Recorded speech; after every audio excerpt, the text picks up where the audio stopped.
Hey everyone, Dustin here. I would like to box up some more pocket levels. So I like to have these ready to ship. So when an order comes in, I can just grab one off of the shelf here. All I need to do is open them back up. I've already got the thank you card in there. And then the level is installed, ready to go. Now what we need to do today is actually make this assembly right here. So this is EVA foam, and I actually punch these out for the packaging here. So we need to make this. So I've already punched out a whole bunch of these blanks. Now these blanks are the tops, the bottoms, and the middles. So it takes 4 of these to make one set of packaging. There's the top, and then we need to punch out the centers here. And the centers, when they're punched out, they look like this. Now, ideally, I would have a punch that would punch out the whole packaging in one step, a combination die, I guess you would say. I am trying to get away from this style packaging. This is what I'm going to be sticking with for a little while now, but I am starting to toy with these gift boxes, which are going to use a lot less packaging. I am looking into purchasing a all-in-one die for making these. I don't want to invest the money into making a die that does these because, like I said, I want to get away from this style packaging. So unfortunately, what I have to do right now is I've actually 3D printed a guide, okay? And the way this guide works is the foam actually sits inside of here. There's little sides here that the foam sits down in. So basically it makes it register inside of the die. And again, unfortunately, I actually have to punch these out one piece at a time. So I bought these clicker dies on Amazon, just a cheap set of them, nothing special. I don't remember how many there are here, but it was a whole set.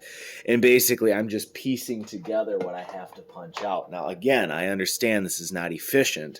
As a matter of fact, it takes way longer to make the packaging than it should. So basically what we have to do is I have to use that arbor press right there, and I have to punch this side out,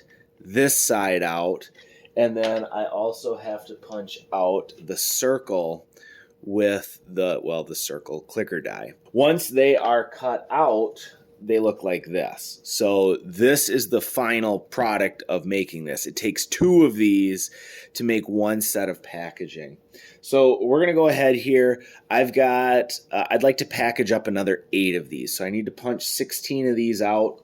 I've already got 4 of them already punched out. So let's walk through the process here on how I punch these out. So for right now, I've just got this piece of plate steel here held on with neodymium magnets, and I haven't fixed it yet. So first step here is we put the rectangular die in, and I've been doing these in all sorts of orders. Sometimes I'll do the circles first, sometimes I'll do the rectangles first. The only reason I've been doing them in random orders is because I actually let my kids build stuff with the foam cutouts. They like making things, so they get a little variety of shapes from that.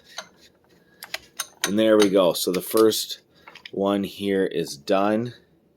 Now we can add this to our pile over here. And now we just need to make more. So now we grab another piece of foam, load it in the guide, and now we can punch another one. There we go.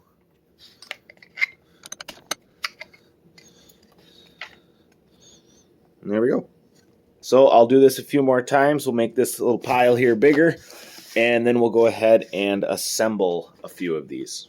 So I've got 16 of these punched out. It takes 2 per package, so this is going to give me 8 more packages. I've also got a set of 8 bottom blanks here. Now, I actually made this jig here for assembling these. It didn't actually work as well as I wanted it to. The idea was I would stack these in like so, put my hot glue around there, sandwich the next one in, hot glue, put the top one in, And then I've actually got a cavity here, and the idea was I would smush it down like so. And it would also work this way for each step. So I'd be able to put it on there like so, and then let it set, and then pop this back out. Problem is that I didn't make this clearance big enough here, so it doesn't work. But that's actually okay. I found that I don't actually need this top piece. This bottom jig actually works great. So it at least does still help get everything centered properly. That way it at least lines up. Now, I am using hot glue for this. I was using spray adhesive for a while, and what I would do is I would lay all of these out on the table and just spray them with a quick layer of contact adhesive. That was super quick for assembling these. I could make a whole batch of these in just a few minutes. Problem was the overspray would get close enough to the edges here, and while it wouldn't feel like there's really anything there, over a few days of the levels sitting inside of the packaging, the contact adhesive would actually leave a residue on the levels themselves, and I don't want that. I want them to be nice and clean and shiny when they arrive to you. So I have stopped using the contact adhesive, and I have found that hot glue actually works pretty decent for what I'm doing right now. If you guys have better suggestions, I would love to see them. So drop a comment below. So let's assemble a couple of these. Basically what I do is I put the first one down. Now we're building this upside down. So the top is actually on the bottom. I am going to leave a layer of hot glue here. This is another process that needs to be improved. Now, I do use the back of this just to upside down push on it for a second.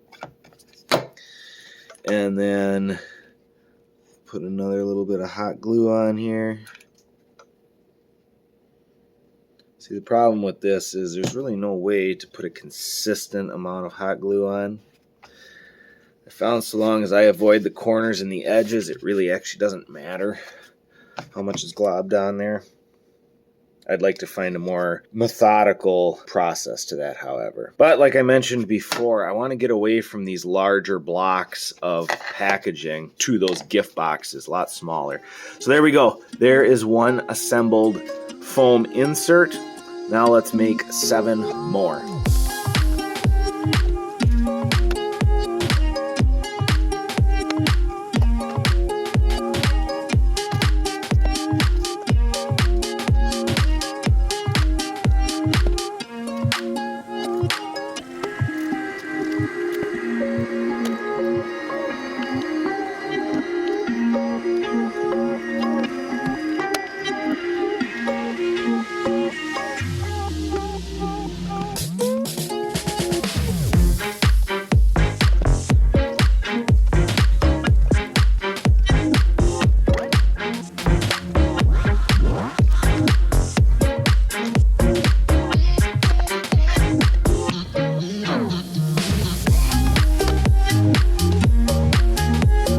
There we go.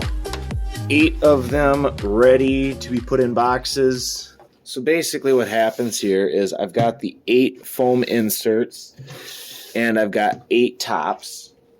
And now I've got the boxes already pre-assembled. These are just 4" by 4" by 1" mailers. I found that these are pretty heavy duty and they work great for shipping these for right now. So these just simply get an insert. The level can go ahead and be inserted. Again, I don't like touching these because I don't want to leave fingerprints. Then it gets a lid, a thank you card, closed up. And one final thing I like to do just for internal housekeeping is I've actually printed off a bunch of labels here. That way, at a glance, I know what is in the package. This usually gets covered up with a shipping label when they're shipped. It's not like it's going to be revealing what is in the box. And now this box is ready to be put up in stock. So now when an order comes through, all I have to do is come over here, grab the box. My label printer is right here. Scale, I can just package everything right here. So this is ready to go. let's get the next set packaged up and ready to go.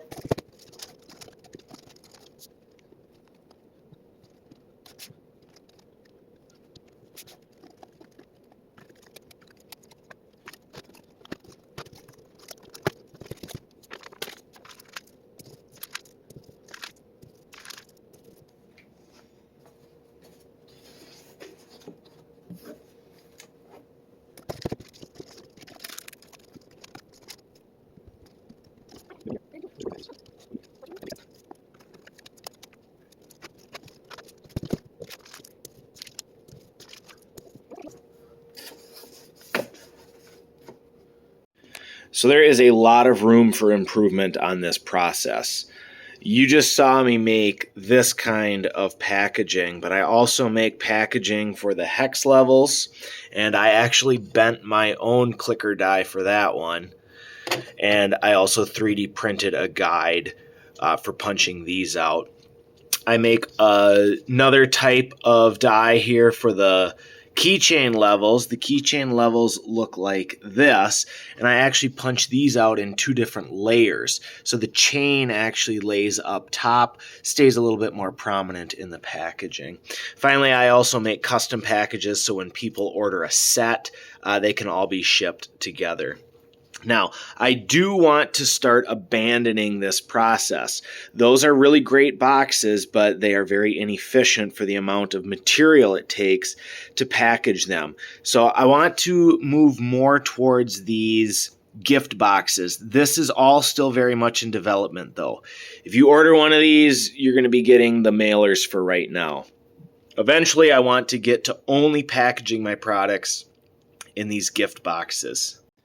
So another improvement I want to make, regardless of whether I'm using mailers or gift boxes, is each one takes 4 layers of this EVA foam. Now this is 6mm foam, 1/4 inch, and it takes 1 inch to fill these packages. So something I want to do, instead of having to have 2 center layers for each product, I want to actually start getting thicker foam and punching out the entire piece all together. Now that'll be tricky for the keychain level here because that takes 2 different types, 2 different layers because of the way it nests inside of there. But the rest of these, they could all be punched through both layers the same depth. So instead of 1/4 inch foam, I'd like to look into getting some 1/2 inch foam for the center. Furthermore, instead of doing this silly process here of having to hand punch out everything, I would actually like to get a progressive, a die that can actually do the outside and the inside all together. I actually punch these blanks out too as well. That happens out in the shop. So I need to punch these out anyway, so why not have a die that can also punch the center at the same time as well? I would appreciate a thumbs up on the video. If you'd like, you can go over to dustindoes.com and pick up a pocket level for yourself, or one of the keychain levels, or the big hex levels as well. I appreciate you watching. Leave a comment below. Talk to you soon. Bye.